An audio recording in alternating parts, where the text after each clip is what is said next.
O dia 5 de julho de 2017 ficou marcada como a queda desse homem, o rei da Dark Web. Um homem que ninguém sabia quem era, mas vivia uma vida dupla de multimilionário e criador do maior site criminoso da parte mais profunda e sombria da internet. Bom, se prepare aí porque hoje então iremos mostrar para vocês a história da caçada do rei da Dark Web. Se inscreva no canal se ainda não é inscrito e, como de costume, vai deixando logo o seu joinha.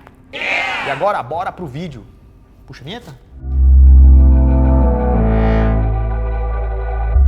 Pra quem não sabe, a Dark Web é uma área que fica nas profundezas da Deep Web, digamos assim. Nela a criptografia é mais complexa e a maioria dos domínios não faz o menor sentido. E os sites dali só são acessados mesmo quem faz parte e quem tem acesso aos links. E também quem sabe o que está fazendo. É nessa área cinza onde acontecem a maior parte das atividades anônimas, ilegais e criminosas. A galera chama de Dark Web essa área cinza porque a Deep Web é muito grande e é possível encontrar coisas boas. Mas também existe essa área mais restrita, com um acesso mais difícil, onde tem tudo de ruim. Como, por exemplo, crimes contra outras pessoas, venda de produtos ilícitos, venda de informação, tutoriais macabros, contratação de hackers, práticas perturbadoras e tudo mais. Dentro dessas listas de sites, um deles ficou bem famoso e se destacou, e ficou conhecido como Silk Road. Ele entrou no ar em 2011, porém ele se popularizou tanto que virou um dos maiores domínios ali dentro. No caso, um dos maiores em vendas de produtos ilícitos, entorpecentes. Em 2013, o FBI acabou fechando o site, e o seu criador foi condenado à prisão perpétua. Só que, galera, isso aconteceu já tem mais de 10 anos, e depois então da queda do Silk Road, acabaram surgindo vários e vários outros domínios. Com isso, vários outros sites do tipo surgiram ali. Todos estavam lutando para tomar o lugar do Silk Road.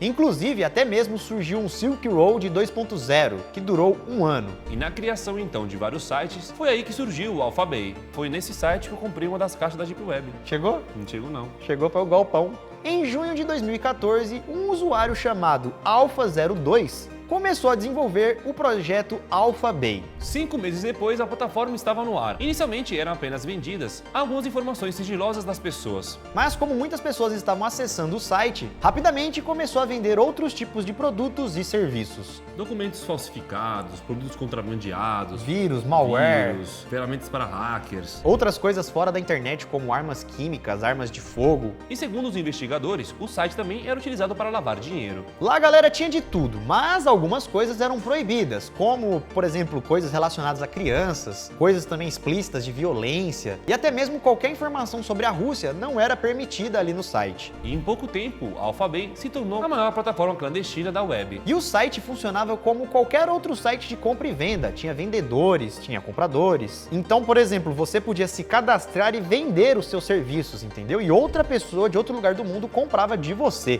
Olha que maluquice. Tinha a função de pesquisa, filtro, avaliações. Igual um site de compra e venda normal aqui da internet. Só que vendendo coisas cabulosas, né? As transações eram feitas por moedas criptografadas, como Bitcoin, Ethereum e outras moedas. O que, se você tiver um conhecimento, sabe que acaba escondendo a verdadeira identidade de quem está comprando e quem está vendendo. E com o passar do tempo, o número dos usuários foi crescendo. E por volta de 2015, a plataforma já tinha 200 mil usuários cadastrados e 40 mil vendedores. E em 2017, o site já contava com mais de 300 mil itens. Um deles era a caixa misteriosa que a gente comprou e nunca chegou, né? Tomamos só um golpe. Isso é bom pra vocês aprenderem, pra vocês não caírem nessa furada. E todos os dias, o site faturava mais de $500 milhão.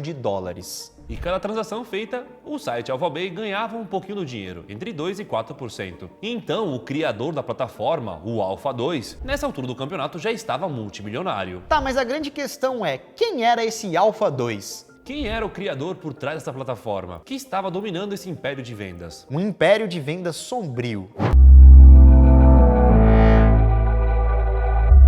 Nessa altura, galera, como o site já tinha muitas vendas, muitos produtos, muitos compradores, muitos vendedores, os investigadores americanos já estavam tentando descobrir quem é que estava por trás do Alphabay, que naquela época já era considerado como o chefão da Dark Web. Eu acho que a Dark Web também não é só a criptografia, é mais o lado obscuro, de fato, da Deep Web. Sim. Aí já é atrelado a esse mundo. Esse termo. Então, secretamente, acontecia uma caçada a esse dono, que rolou pelo mundo inteiro e durou muitos anos. O primeiro ponto era a dificuldade de chegar até esse tal Alpha02. Isso porque lá na Deep Web, o envio de informações não revela a identidade do remetente, e nem o endereço de IP. Então o primeiro passo era tentar localizar onde eram os servidores da Alphabay, onde eles estavam localizados fisicamente. Tendo então o acesso aos servidores, os investigadores poderiam fechar a plataforma ou se infiltrar nela, para assim conseguir mais informações de quem estaria por trás dela. Para isso então eles começaram a comprar produtos na Alphabay, anonimamente, esperando qualquer erro possível. Seja do site ou também até mesmo dos vendedores. A embalagem do produto, os selos postais, sei lá, poderia oferecer alguma pista sobre a identidade dos vendedores, ou até mesmo dos servidores. Porém, por muito tempo nada aconteceu, ninguém cometeu nenhum erro. Até que em dezembro de 2016, uma agente da DEA recebeu uma pista no seu e-mail. Logo no início da criação do Alphabay, cada usuário que se registrava no site, na época recebia um e-mail de boas-vindas. Esse foi o primeiro erro, porque no início o endereço de e-mail do remetente era visível. Só que isso foi imediatamente corrigido. Porém, por algum motivo, um informante anônimo, com certeza um dos primeiros usuários do site, salvou um desses primeiros e-mails e ele entregou para a polícia. Não se sabe se era de fato um usuário, se era algum concorrente que estava esperando uma oportunidade para acabar com o site.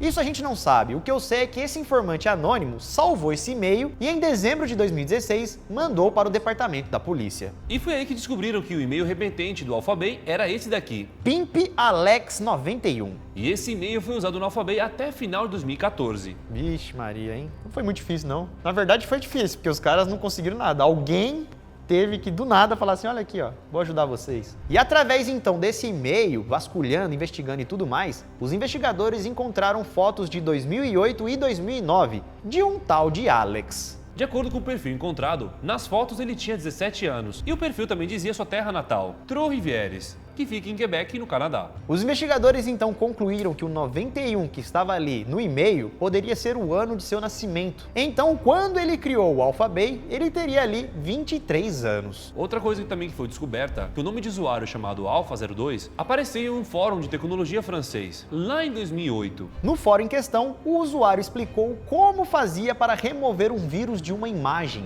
E no fim da postagem, eles também encontraram o mesmo e-mail, assinado pelo nome completo de Alexandre Cases. Agora, os investigadores sabiam a identidade verdadeira do Alpha02, o tal Alexandre Cases. Ok, então, eles conseguiram encontrar o nome, mas o que eles não sabiam era onde ele estava e também como eles iriam pegar ele.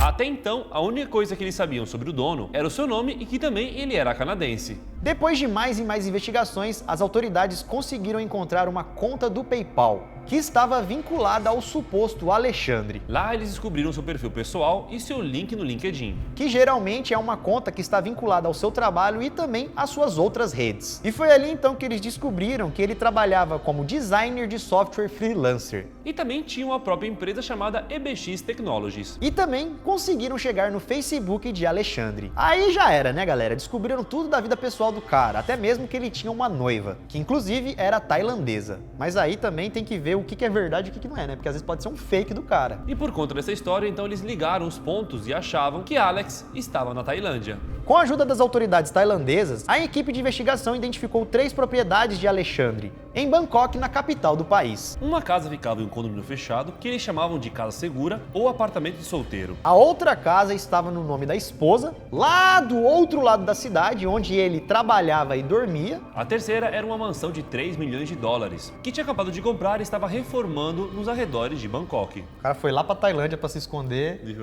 E por causa do Facebook. E depois então que a polícia já tinha encontrado quase tudo, já estava tudo quase encaminhado, o DEA e o FBI começaram a seguir Alexandre, ali, bem pertinho, para planejar a sua captura e também a sua prisão. E aí que chegamos no dia 5 de julho de 2017, hora em que a polícia já tinha tudo nas mãos, já estava tudo certo para derrubar o Alphabay e prender Alex. Mesmo tendo um mandado de prisão, não era tão simples assim, chegar lá, bater na porta e prender o cara. Isso porque a polícia não queria somente prender Alex, ela também queria derrubar e ter acesso ao Alphabay.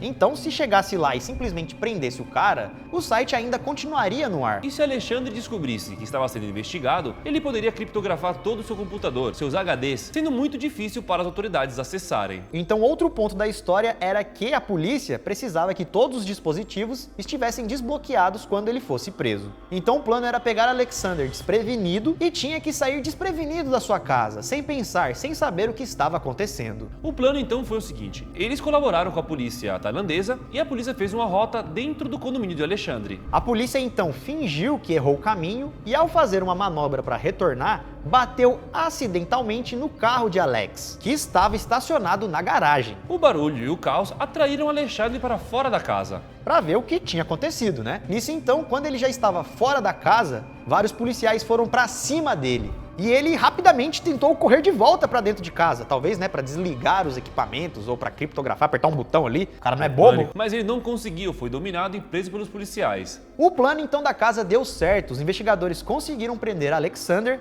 entraram na casa e encontraram os computadores desbloqueados. E detalhe, conectados ao servidor que hospedava a Alpha Bay.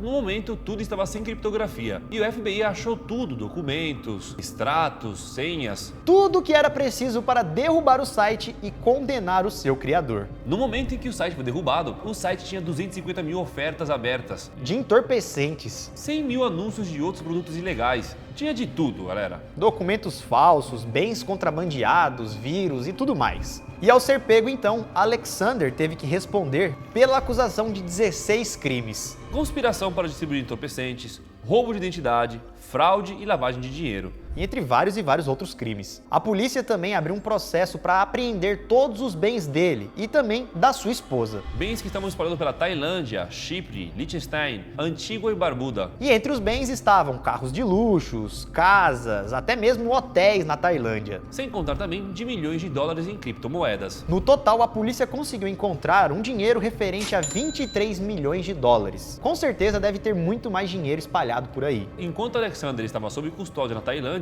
ele acabou tirando a própria vida. E no dia 20 de julho de 2017, o Departamento de Justiça dos Estados Unidos anunciou publicamente em uma conferência o fim do Alpha Bay. E além dele, também foi fechado outro site bem grande da Europa, o Hansa Market. E mesmo existindo vários e vários outros sites que oferecem os mesmos produtos, ao fechar esses dois grandes sites, as autoridades ficaram muito felizes com o fim desses sites, pois para eles foi uma grande missão vitoriosa. E essa foi a caçada a um dos reis da Dark Web. Algo que começou lá em 2013, com a queda da Silk Road e o nascimento do Alpha Bay. Gostaram da história do vídeo de hoje? Se gostou, deixa o seu like, se inscreva no canal se ainda não é inscrito. E comente aqui uma outra história que a gente possa trazer para vocês. Nós vamos ficando por aqui, galera. Até o próximo vídeo. Isso tudo, pessoal. Valeu!